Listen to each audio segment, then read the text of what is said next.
औज़ुबिल्लाहिमिनश्शैतानिर्रजीम बिस्मिल्लाहिर्रहमानिर्रहीम। आज हम देखेंगे हमने इसकी एडजस्टमेंट कैसे करनी है। ये ट्रायल बैलेंस हमें दिया हुआ है लेकिन ये अनएडजस्टेड है, इसको हम अपने एडजस्ट करना है। कैसे एडजस्ट करना है, नीचे एंट्रीज दी हुई हैं उसके मुताबिक हमने इसको एडजस्ट करना है। चलें पहली एंट्री की तरफ जाते हैं कि फ़ी सप्लाइज ऑन हैंड नवंबर 30 वर 315। अब हम इसका एक बैलेंस बना लेंगे, जनरल जो जनरल बनता है ना वो हम इसका जनरल बना लेंगे। जनरल में इसकी एंट्री होगी इस तरह, सप्लाइज एक्सपेंस और सबसे मेन बात ये है कि हमें सप्लाइज एक्सपेंस का भी नहीं पता। क्यों नहीं पता? अभी हमें उसने ऑन हैंड बताई है, इसलिए हम जो उसने असल अमाउंट दी है हम देखते हैं जी असल अमाउंट क्या है। फॉर एग्ज़ाम्पल उसने असल अमाउंट हमें दी है अगर यहाँ से देखा जाए ये वाली लाइन, तो असल अमाउंट कितनी है 1820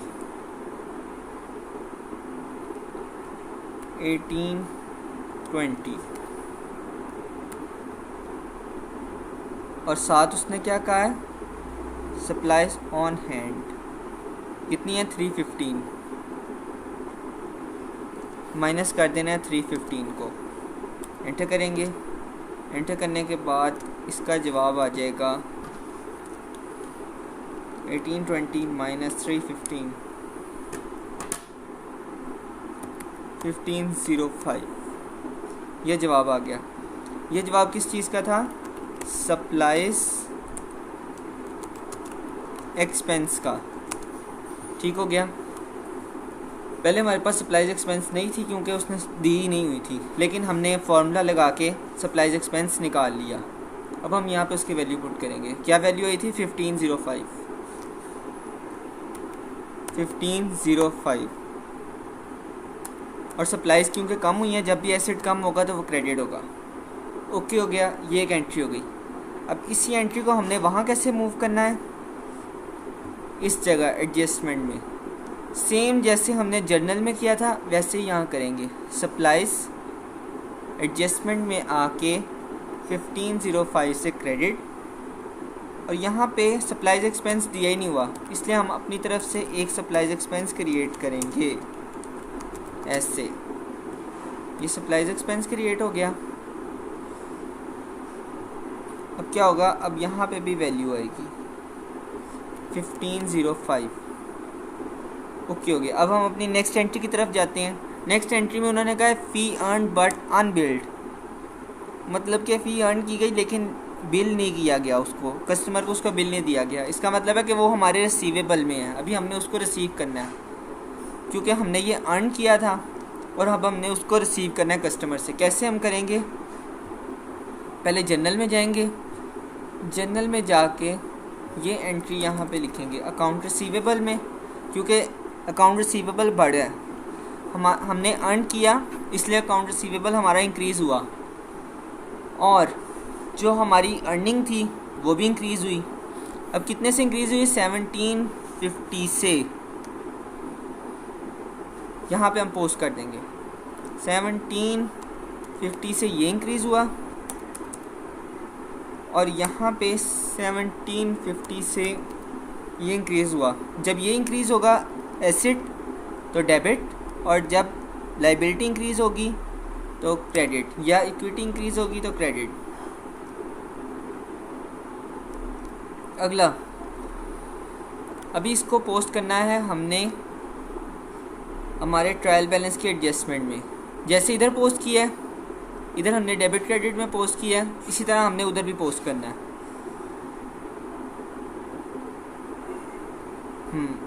यहाँ पे हमने देखना है अकाउंट रिसीवेबल का ब्लॉक पहले से मौजूद है। हम उसके डेबिट में जाएंगे, हमने लिखना है 1750। इधर हम देखते हैं कि फ़ी अर्न का ब्लॉक मौजूद है जी, यहाँ ये मौजूद है। इसी तरह एंट्री यहाँ पे आके पेस्ट हो जाएगी 1750। आगे उसके बाद हमने नेक्स्ट एंट्री देखनी है। नेक्स्ट एंट्री में उन्होंने कहा कि depreciation of equipment was estimated 1600। 1600 उन्होंने कहा है, तो अब हम इसकी एंट्री देखेंगे। एक्सपेंस हमेशा जो होता है वो डेबिट होता है, जो भी एक्सपेंस हो, इसलिए डेप्रिसिएशन एक्सपेंस जो है हमारा जो बिल आएगा वो एक्सपेंस होगा, और एक्यूमुलेटेड डेप्रिसिएशन इक्विपमेंट जो होगी हमारी हमेशा क्रेडिट होगी। अब यहाँ पे हमने इसको पोस्ट कर देना, कितने से, 1600 से। यहाँ पे भी 1600 से आ जाएगी। अब इसी हिस्से को हमने उधर पोस्ट कर देना, बट हमने देखना है कि ये दो एंट्रीज वहाँ पे पहले मौजूद हैं कि नहीं। चलें,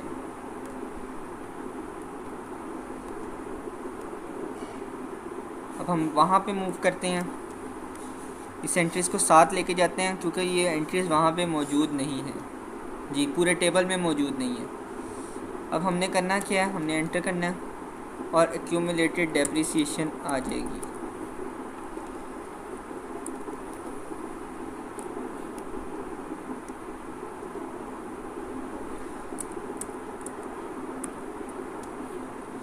ठीक हो गया। यहाँ पे हम एक ऐड कर देते हैं,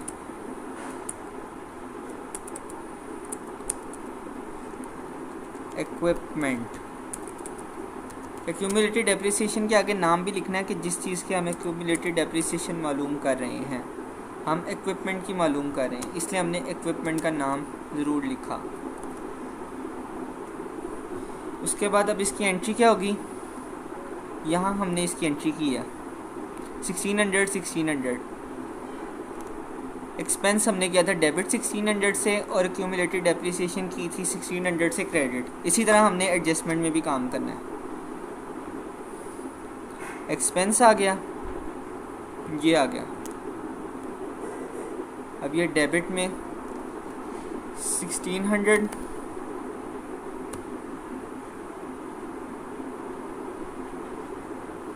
उसके बाद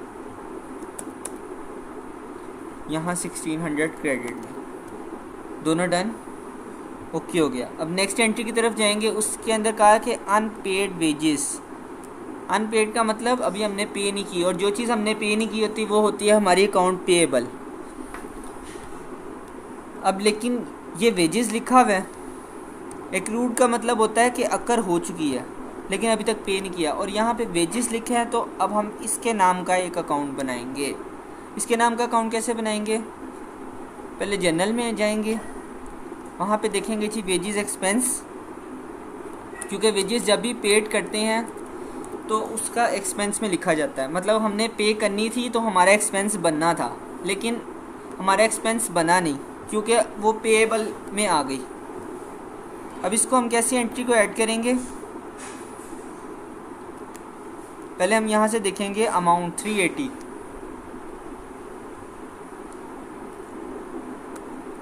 यहाँ, 380 यहाँ, क्योंकि अभी तक हमने पे नहीं की, होना हमारा एक्सपेंस था ये, लेकिन अभी तक हमने पे नहीं की, इसलिए एक्सपेंस जो है हमारा पेएबल हो गया। अब इस एंट्री को हमने देखा और इसी तरह हमने पोस्ट करनी है। अब ये एंट्री कैसे पोस्ट हुई है, डेबिट में 380 और क्रेडिट में 380। कैसे, वेजेस एक्सपेंस डेबिट में 380 और वेजेस पेएबल क्रेडिट में 380। वहाँ भी ऐसी पोस्टिंग करेंगे, और हमने चेक करना है वेजेस एक्सपेंस हमारे पास मौजूद है। वेजेस एक्सपेंस के डेबिट में जाएंगे और 380 लिख देंगे। अब वेजेस पेएबल का कोई अकाउंट मौजूद नहीं है, अब हमें क्रिएट करना पड़ेगा। कैसे क्रिएट करेंगे, वेजेस पेएबल,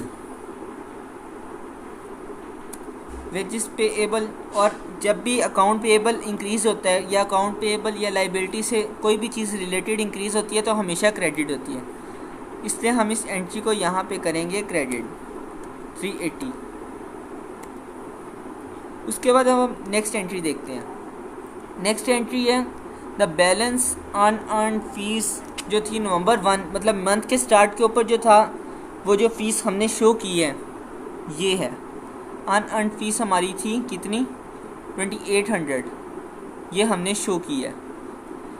उन्होंने ये कहा पहली लाइन में, और सेकंड में उन्होंने कहा कि उसमें से सिर्फ 700 इस्तेमाल हुई हैं।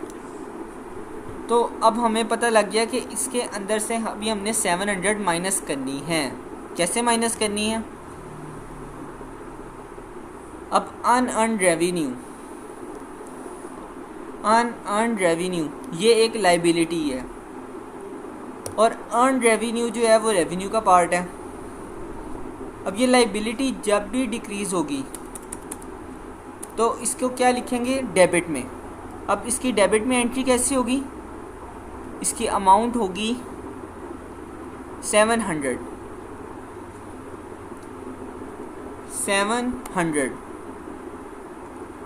अब क्योंकि ये फीस हम इकट्ठी कर चुके हैं, मतलब कि हमारे पास पहले नहीं थी, पहले कस्टमर के पास थी, लेकिन हमने अर्न कर ली, उसको इस्तेमाल कर लिया, हमें एडवांस उसने दे दिया था, लेकिन हम उसको यूज़ तो नहीं कर सकते थे ना, क्योंकि अभी उसने वो यूज़ नहीं किया, वो हमसे वापस ले भी तो सकता था, इसलिए हमें उसको साइड पे रख दिया। लेकिन अब हम उसके हकदार हो गए हैं और अब हम ये 700 खुद यूज़ कर सकते हैं, ये हमारा रेवेन्यू बन गया। अब इसी एंट्री को वहाँ कैसे पोस्ट करेंगे? जैसे यहाँ पोस्ट किया 700 क्रेडिट, देख सकते हैं आप। अगर इसको और छोटा किया जाए तो ये डेबिट में 700 और क्रेडिट में 700। क्रेडिट में 700 जो था वो हमने फ़ीस जो अर्न कर ली थी उसका, और डेबिट में जो 700 था वो हमारे पास जो एडवांस था उसमें से हमने कम किया, क्योंकि हमारे पास अब बैंक बैलेंस में आ गए, हमारी जेब में आ गए। अब इस एंट्री को उधर कैसे पोस्ट करेंगे? अब इस एंट्री को पोस्ट करने के लिए पहले हम देखेंगे ये दोनों अकाउंट मौजूद हैं यहाँ पे। जी, हमारे पास फ़ी अर्न का भी मौजूद है और अनअर्न्ड फ़ी का भी मौजूद है। अनअर्न्ड फ़ी में से अब हमने पैसे कम करने हैं। ठीक हो गया। अब हम कम कैसे करेंगे इसको? यहाँ से कर देंगे 700 कम, मतलब डेबिट, क्योंकि लाइबिलिटी हमेशा क्रेडिट होती है, और जब हमने ये इंक्रीज़ होगी तो लाइबिलिटी हमेशा जब भी इंक्रीज़ होगी तो वो क्रेडिट होती है। लेकिन अब हमने यहाँ पे इंक्रीज़ नहीं करना है, इसको डिक्रीज़ करना है, तो हम इसके ऑपोजिट काम करेंगे, इसको डेबिट करेंगे।